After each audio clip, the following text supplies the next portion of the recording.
Commander Elias Rowe opened his eyes slowly. The soft blue lights above his head blinked in a gentle pattern, designed to ease passengers out of hypersleep. His muscles ached, as they always did after long journeys, but this time something felt different. The air smelled faintly of spice and flowers, not like the sterile, cycled oxygen he was used to on Terran ships. He sat up, confused. The sleep pod was not part of the Ambassador-class Tehran diplomatic cruiser he remembered boarding. Instead, it was shaped like a cocoon, with smooth organic walls and glowing veins running through it. It almost looked alive. A soft voice echoed through the chamber. "Welcome back, my sovereign." Elias blinked, unsure he had heard correctly. The pod opened fully. He stepped out and found himself in a tall, round chamber. The walls shimmered with colors that changed slowly, like a living rainbow. Floating orbs of light drifted in the air. They cast soft shadows on a floor made of polished stone that shimmered like moonlight. 3 figures approached him. They were tall and graceful, wearing long robes made of threads that moved like water. Their eyes were large, their skin smooth, and glowing faintly in patterns. They looked almost human, almost. The tallest of them bowed deeply. "8. It is an honor, High Regent. Her Majesty awaits." "Ah!" Elias opened his mouth to speak, but his throat was dry. The second figure offered him a drink, in a small crystal cup. It was warm and sweet, and after a sip, his voice returned. "Where am I?" he asked. "You are home?" the tall figure said with a smile. "I think there's been a mistake," Elias said. "I'm Commander Elias Rowe of the Terran Diplomatic Corps. I was on my way to the Zenthari summit." The 3 figures exchanged brief looks. "You will understand soon," the leader said. "Come, she has waited long for you." The halls they walked through were like nothing Elias had ever seen. Walls of crystal, trees that grew upside down from the ceiling, glowing pools that reflected stars instead of lights. The air felt calm and heavy, as if full of meaning. Elias saw no guards, no weapons, no signs of threat. But he was still alert, ready to react if needed. His training kicked in. He scanned everything. The people they passed all bowed. Some wept silently. Others simply touched their chests and nodded with emotion. Who do they think I am? He wondered. Finally, they reached a pair of massive doors shaped like folded wings. As they opened, a soft melody filled the air, as if the room itself was singing. Inside stood a throne made of woven gold and living vines. Upon it sat a woman who took his breath away. She was tall, elegant, with long silver hair that moved like it had its own breeze. Her skin glowed softly, and her eyes silver with flecks of violet watched him with deep emotion. Elias stopped in his tracks. "Welcome, Elias," she said. Her voice was calm, warm, and somehow familiar. "You know me?" he asked, cautious. "Do," she replied. "I have known you for a very long time." She stood and walked toward him. Her presence filled the room like light. She reached out, gently taking his hand in hers. "You were lost to me, to us, for over 200 Earth years. But now you've returned. My husband, my bonded one." Elias froze. Yes. The silence stretched. "I'm not your husband," he said quietly. "Don't remember you. I don't remember any of this." A flicker of pain crossed her face, but it passed quickly.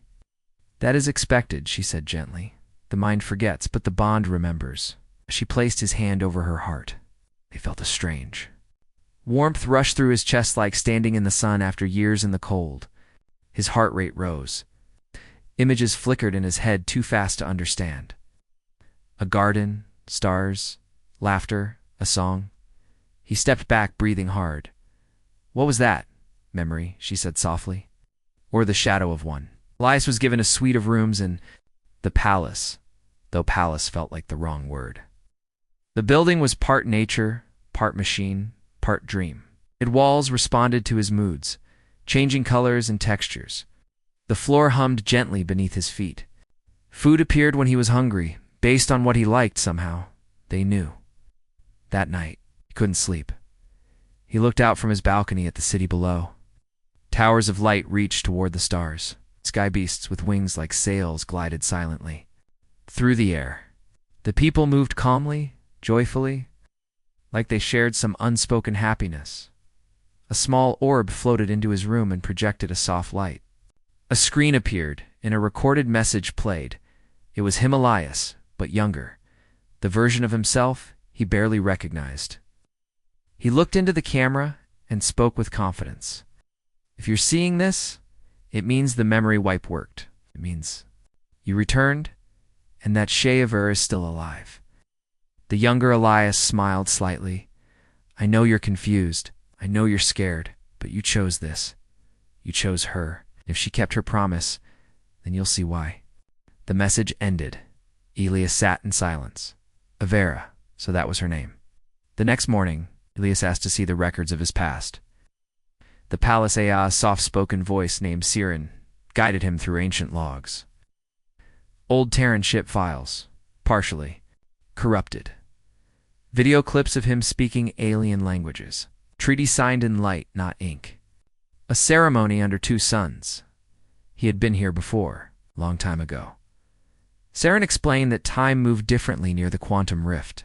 Elias had fallen through it during a diplomatic mission gone wrong.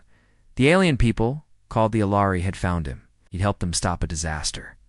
He bonded with their queen, not only emotionally, but mentally. Through a rare and sacred link, they had called him there. High Regent, but the bond could not hold forever unless Elias gave something up. His memories, his past, even his name. And he had agreed. But now he was back, and the bond was weakening. Without it, the queen would fall into psychic collapse. And without her, the Alari collective mind would unravel. They needed him. It's not just as a symbol, but as a real person, as who he once was. And yet, Elias stood in front of a mirror, touched his face. He didn't feel like a ruler, felt like a man out of time. Could love truly last across centuries? And could a person choose the same fate? Twice, knowing the cost? He didn't know the answer, but he would find out.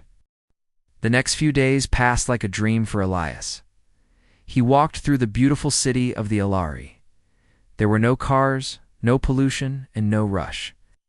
Instead, people moved through floating walkways and glowing bridges, guided by soft music and calm light.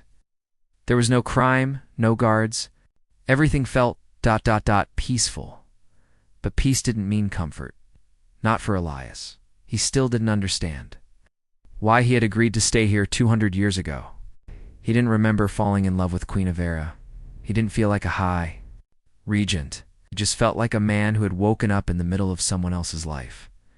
Every morning, Queen Avera welcomed him to the palace gardens. They were large and full of strange plants. Some sang softly when touched. Others danced in the wind without moving their roots. Sometimes they walked side by side without speaking. Other times, she told him stories of their time together. There, she said one morning, pointing to a small glowing tree. We planted that together. You gave it its name, Heartroot. Elias looked at it. It pulsed with soft red light, almost like it had a heartbeat. I don't remember it, he admitted. I know, Avera replied. Her voice was calm but a little sad. Then how can it matter? He asked. Because some things are felt, not remembered. Later that evening, Elias met with Saren, the palace AI. She appeared as a floating light that followed him quietly, but spoke with a voice full of care. I want to know everything, Elias told her. The real story. Not just memories. Facts. Very well, Saren replied. Would you like to begin with your arrival? Or the bond? The bond, he said. Everyone keeps talking about it. What is it really? Saren paused. Then, a soft light formed into shapes, floating diagrams and symbols. The Alari are not like humans. We are connected through shared thought. A hive mind, but gentle. Each of us is a small light in a greater sky. And our Queen Avera holds that sky together. Elias watched as a network of stars appeared, with one large star at the center. She carries the weight of every voice. Every joy, every fear, every dream of her people. but the mind is not made to carry that alone. The queen must bond with another partner who becomes her balance, her peace. And that was me, Elias said. Yes, the bond is not physical. It is emotional, mental, and spiritual. It requires deep trust and love. He shook his head. But I don't remember. Loving her. Saren's light dimmed slightly. That is true. But she remembers loving you. That love kept her strong for 2 centuries. The next day, Avera took Elias to the Sanctuary of Echoes, a temple filled with memory crystals. Each crystal held a moment of thought, a voice, a dream. These are the echoes of our time together, she said. You don't have to see them if you're not ready. Elias stepped forward. I need to know. He touched one, a flash of light. He saw himself laughing beside Avera in the rain, dancing under the twin moons, helping children in the village learn to shape light with their hands. He heard his own voice. If I could choose again, I'd still choose you. The memory ended. He stepped back, breathless. It didn't feel like a stranger's memory. It felt like a part of him that had been asleep. Still, it wasn't enough. I believe this happened, Elias said quietly. I don't feel it. Not yet, Avera nodded. Then let us begin again. In the days that followed, they spent more time together, not as queen and consort, but as 2 people trying to reconnect. They watched the sunrise from the crystal cliffs, where light bent through the stones into bright patterns. They drank fire tea, a warm liquid that sparkled on the tongue. They talked about Earth, about Alari history, about stars and silence. One night, they sat by a glowing lake.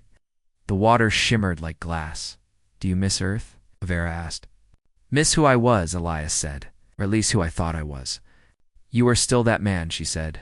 I'm not sure. She looked at him gently. Jew once told me that identity is not what we remember, it's what we choose. He was silent for a long moment. Then he said, Then I choose to understand, even if I never remember everything. But things were not perfect. Elias began to feel ... strange. At night, he saw dreams that were not his. He felt emotions he couldn't explain. Sadness, joy, fear all mixed. Sometimes he heard voices. Thousands. Maybe millions. Whispering softly. He told Saren. She scanned him and frowned. The bond is reawakening, she said. Your mind is starting to reconnect with the Queen's psychic field, but it is unstable. Is that dangerous? For now, no. But if it grows stronger and you resist it, it could harm you both. What if I let it happen, and the bond will return, and so will all the memories you gave up? That night, Elias stood on his balcony, staring at the stars. Avera joined him quietly. You feel it, don't you? She asked. Yes, he said. It's like something is opening inside me. She placed her hand over his. You once said you weren't afraid of being changed. Only of forgetting who you were. I still am. She turned to face him. Then don't forget. Grow, remember with choice, not force. Elias looked at her, truly looked at her. And for the first time, something inside him softened. Crack in the wall of confusion. He didn't remember loving her, but he could see why he had, and maybe he could love her again, but the peace didn't last. The next morning, Elias woke to find Siren's voice urgent. There is a problem. A secret hidden from your memories. Something the Queen has not told you. What is it? Siren hesitated. You must find it yourself. In the Chamber of Reflections, Elias frowned. Why not just tell me? Because truth must be chosen, Siren said. Not given. The Chamber of Reflections was deep under the palace. No one had taken him there before. It was quiet, cold, and empty, except for a single locked door, shimmered with strange symbols. As he stepped closer, the symbols lit up. The door opened. Inside was a small room with nothing but a glowing cube. Elias touched it. A voice filled the room, his own voice. Again. But this time, it was angry. Bitter? You think I'm a hero? The younger Elias shouted. I'm not. I came here to escape. To hide from what I did, from what Earth wanted to do to me. Then the voice quieted. But I fell in love. And For once, I wanted to do the right thing, so I gave it all up. Elias stood frozen. Escape? Run from what? The cube dimmed.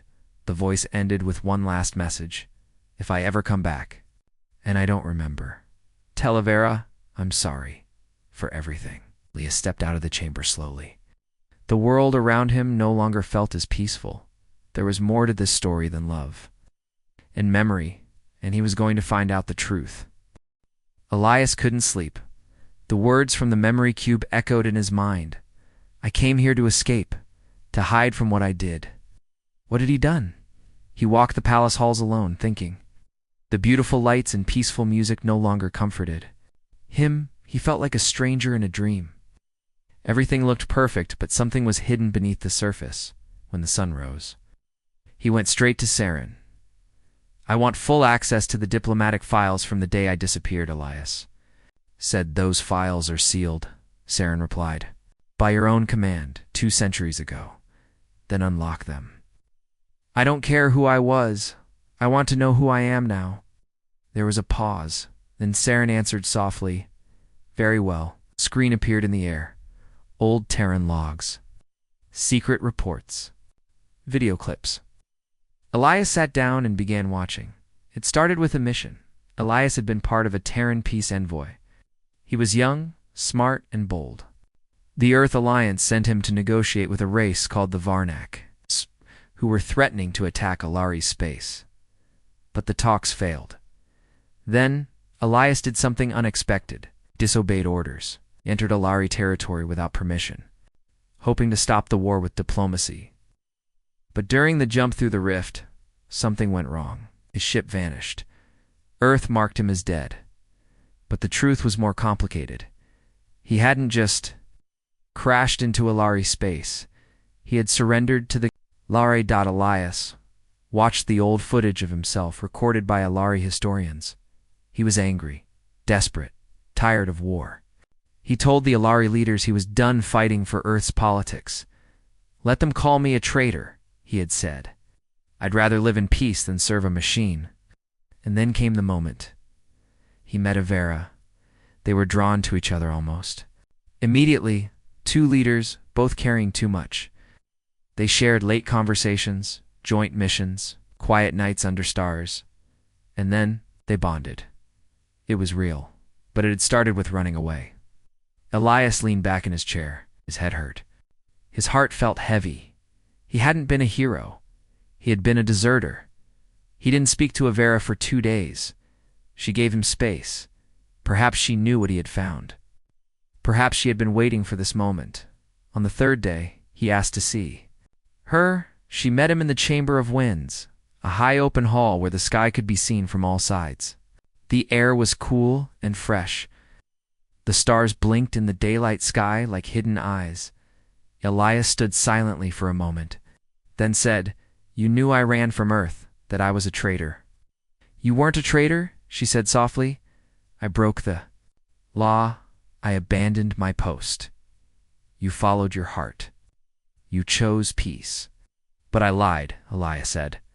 I told your people I came in friendship, but really, I came to escape.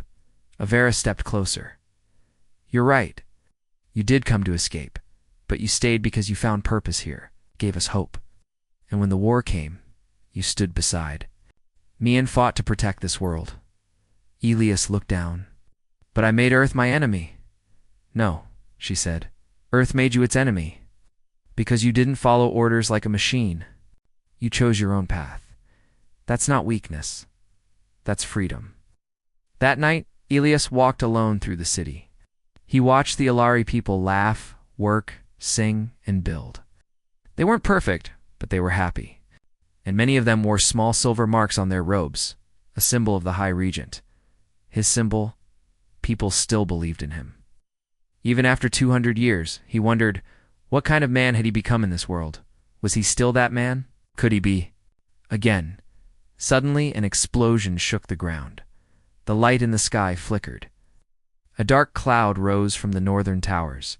The city alarms cried out in waves of sound. People screamed. Elias ran toward the blast, near the source of the explosion. He found Avera standing in front of a broken wall. Her guards were surrounding a strange metallic object embedded in the ground. It wasn't Alari tech, it was Terran. What? Is that? Elias asked, breathless. Avera's face was pale. A probe. A message from Earth. Saren appeared beside them, scanning the device. It was launched from a Terran warship. The signal was aimed directly at this location. Elias knelt beside the wreckage. The probe still glowed faintly. Screen on its surface blinked, then came to life. A hologram appeared, a man in a Terran uniform. He spoke clearly to the one known as Elias Rowe.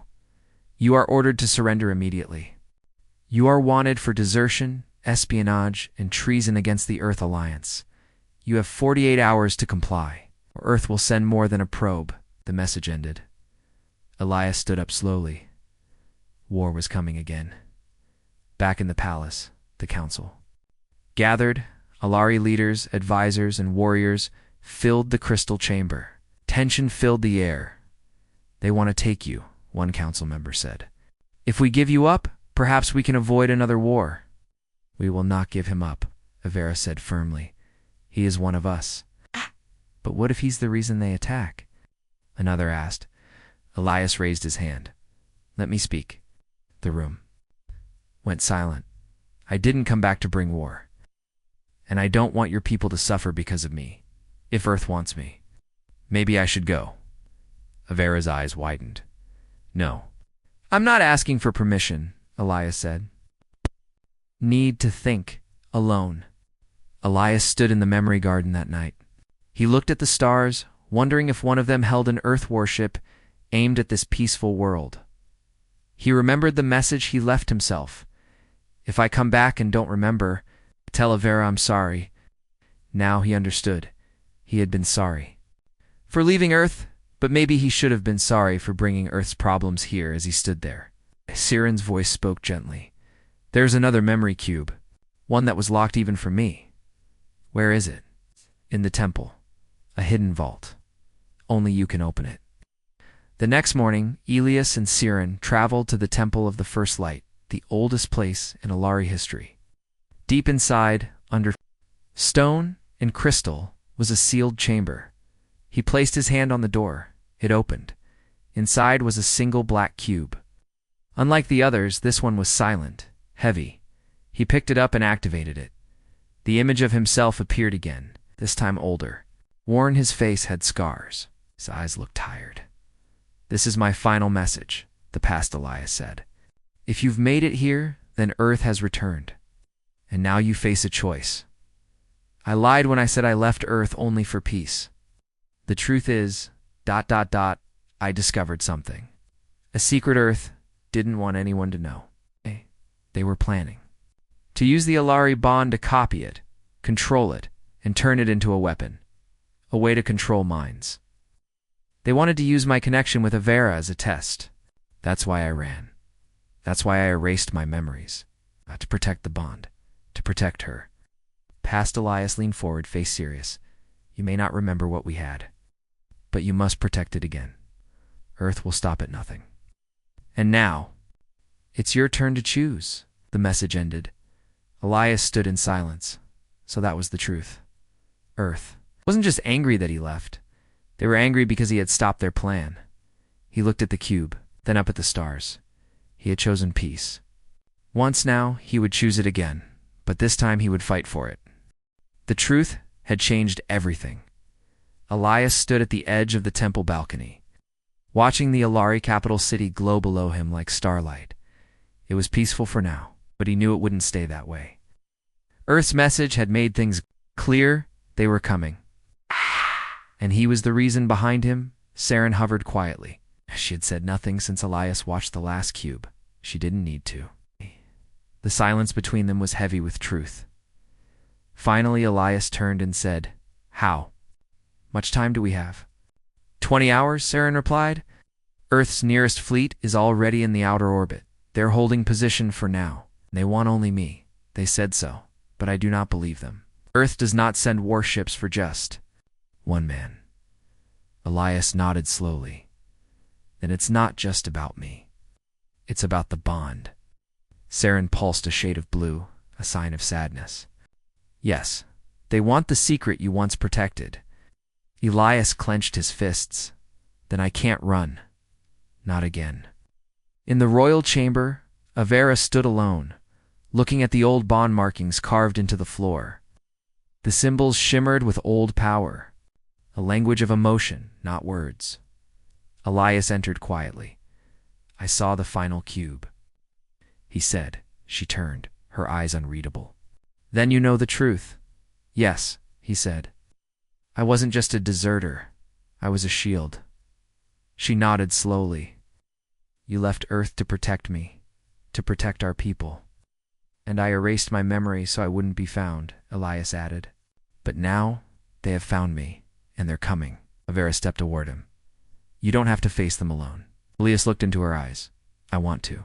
Not because I feel like your lost husband, not because of the past, but because I care now.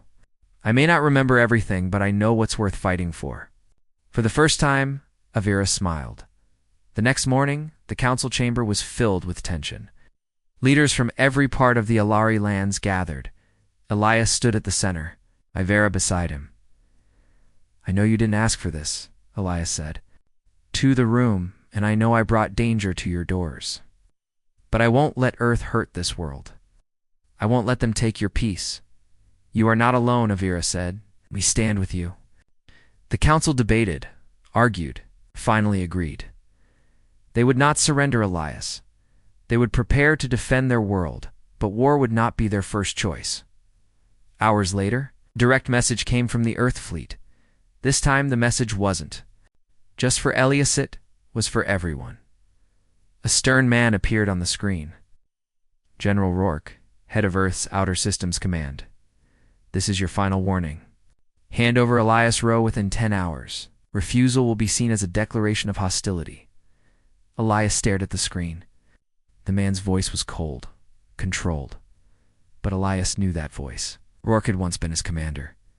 He hadn't just come for justice. He had come for revenge. Elias went to the garden where the heartroot tree stood, the one he and Avera had planted together long ago. He placed his hand on its bark. It glowed under his touch. Then Avera joined him. There's one thing I haven't done, he said. One thing I might need to do. What is it? She asked. I want to restore the bond. She froze. Are you sure? No, Elias said. But I know this. When we were bonded, we had strength. We could protect this world. Together, she looked at him closely. The bond will bring back everything, even the pain, even the loss. I'm ready, he said, if you are. Avera took his hand, and the heartroot tree pulsed with light.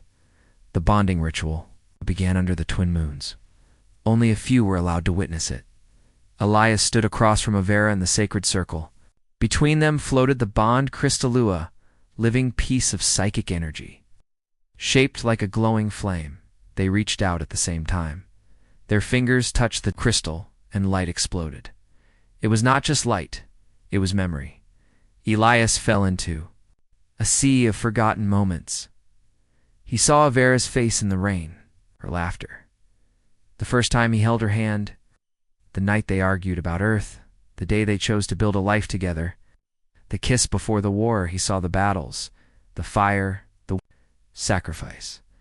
He saw himself standing before the Alari Council, swearing to protect them. He saw the moment he chose to erase his memories to protect Avera, to hide from Earth, to give her a future even if he was lost. When he opened his eyes, he was crying. Avera stepped forward. Do you remember? She whispered. Yes, he said, his voice shaking. I remember everything. And for the first time in 200 years, kissed her again. At dawn, the Earth fleet sent its final message. Time was up. The sky darkened with incoming drops. War had begun, but Elias was not. Afraid, he stood at the center of the palace, wearing the robes of the High Regent once more, not because of memory, but because of choice. He sent his own message. This is Elias Rowe, once of Earth. You will not take what is not yours. You want me? Come and get me. And then the skies burned. Earth's ships descended with fire. But the Alari were ready. They had shields of light, weapons made of pure energy, and warriors who could move like wind. But even Sotha, Earth soldiers were brutal, cold, machines. Followed them drones with no mercy. The battle was terrible. Buildings shook. Skies turned red. But Elias was not just a symbol anymore. He was a weapon. With the bond restored, he and Avera fought side by side, their minds linked. They moved as one. When Avera needed strength, Elias gave it. When Elias felt pain, Avera shared it. Together, they lit up the battlefield. He could see the thoughts of their people, their fear, their hope. And with each victory, the Alari shouted a name, Ro. In orbit, General Rourke watched the battle. He didn't understand this. Shouldn't be possible, he said. He was just one man. But Elias was no longer just a man. He was part of something bigger. Something Earth couldn't control. Something they feared as the battle reached its peak. Elias broke through the enemy lines and reached the central Terran drop cruiser. He stood before Rourke, bruised but unbroken. You lost, Elias said. This isn't over, Rourke growled. Elias stepped forward.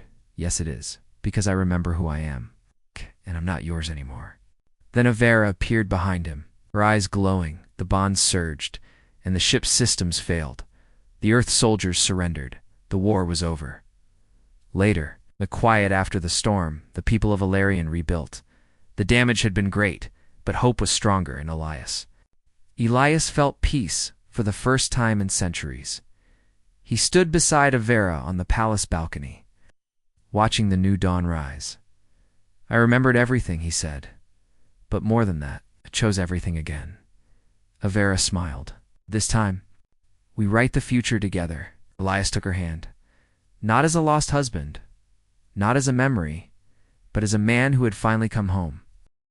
Elias stood in the sunlight, his body tired, but his heart calm. The war was over. The Earth fleet had left, defeated. And for the first time in over 2 centuries, peace returned to Alarion. The city was bruised, but not broken. Ow. People worked together to rebuild. Children laughed in the streets again. The broken towers were rising with new designs, and on every flag, every building, a symbol had returned, the mark of the High Regent, Ilias's mark. But he was no longer just a symbol. He had become real again. Not only to the Alari, but to himself. He remembered everything. The war, the love, the choice to stay, the pain of losing himself, the hope of coming back. He walked through the city now, not as a visitor or a ghost, but as a leader. The people bowed their heads in respect, not out of fear, but love. And yet a strange silence filled his heart. Something still felt unfinished. That night, Elias stood at the edge of the great lake, where the sky reflected like glass. Avera joined him quietly. They rebuilt this place beautifully, he said. She nodded. Yes, but it's not just buildings. They're rebuilding hope. Elias looked at the sky. I've been thinking about what comes next. Oh, she tilted her head. You mean your place here? No, he said. I mean Earth. Avera's face grew serious. I left them behind. I broke their laws. But I never wanted to be their enemy, Elias continued. They may fear us now, but fear brings war, again and again. I want to end that cycle. Avera looked at him, calm but curious. And how do you plan to do that? I want to talk. To them, he said. She frowned. You already did. He sent warships. No, Elias said. I spoke to their soldiers, their general, but not their people. He turned to her. I want to return. Not to surrender, but to speak, to tell them the truth.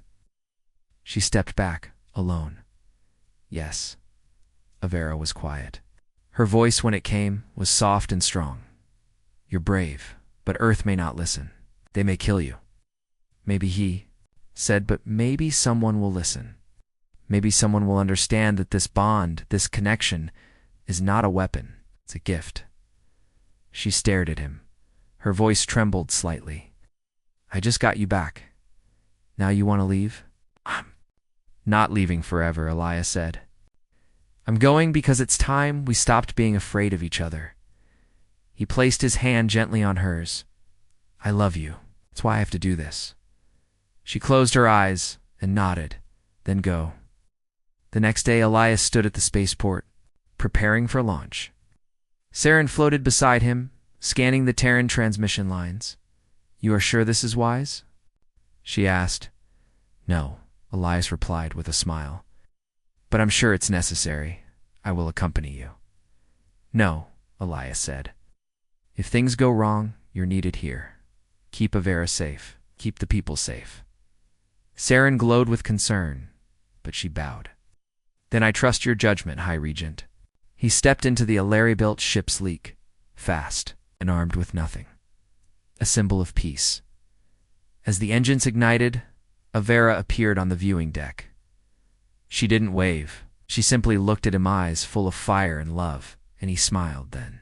The ship rose into the sky and vanished into the stars. The journey took only a day. The Alari ship cut through the void like a blade. Elias sent out a message before entering. Earth's borders. This is Elias Rowe. I come alone. I am not a threat. I ask only for a voice. Ice. Silence then. A single Terran beacon flashed docking. Approved Earth hadn't changed much. The stations were still cold, gray, and built with steel hearts. He was taken into custody immediately, though not in chains. No one spoke. He was brought to a private chamber deep inside Earth's Central Command, and waiting there is General Rourke. You've got courage, Rowe, Rourke said, his voice calm. But also a death wish. Elias stood firm. I didn't come to fight. No weapons on you. No backup. Just one ship and some words. Very dramatic. I didn't come for drama. Came for truth. Rourke sat down, then speak. Elias took a deep breath. You feared what you didn't understand, he said. You feared the bond. Feared that it could be used against you. And it can be, Rourke interrupted. Elias nodded. Yes, like all power, it can be abused. But only by those who don't understand it. You tried to turn love into a weapon. Rourke didn't respond. Elias continued. Love isn't a weapon. It's not something to be controlled. The bond I shared with Avera saved lives. It brought peace between species who were once enemies. He stepped closer. Now I'm offering it to Earthnaut, as a soldier, not as a spy, not as a traitor, but as a bridge. Rourke narrowed his eyes. A bridge to what? To a better future? Silence stretched. Then Rourke leaned back. You really believe that? Elias nodded. Yes, the general sighed. There's still a lot of people back on Earth who want your head, but there are also people who are curious. People who want peace too. He stood. You're not going to prison. Not today. Elias blinked. Then what happens now? You're going to talk to our science council, 2 diplomats, maybe even to the media. You want to be a bridge? Then start building. Elias smiled. Over the next week, Elias became the center of attention on Earth. At first, many hated him, called him a traitor, a liar, a brainwashed lover of aliens. But he kept speaking. He shared stories of the Alari of peace. Of the war he stopped. Of the lives that were saved because he stayed. He shared his memories of love not as fantasy, but as truth, and slowly minds began to open. Not all, but enough. Enough to start something new. Back on Alarian, Avera waited.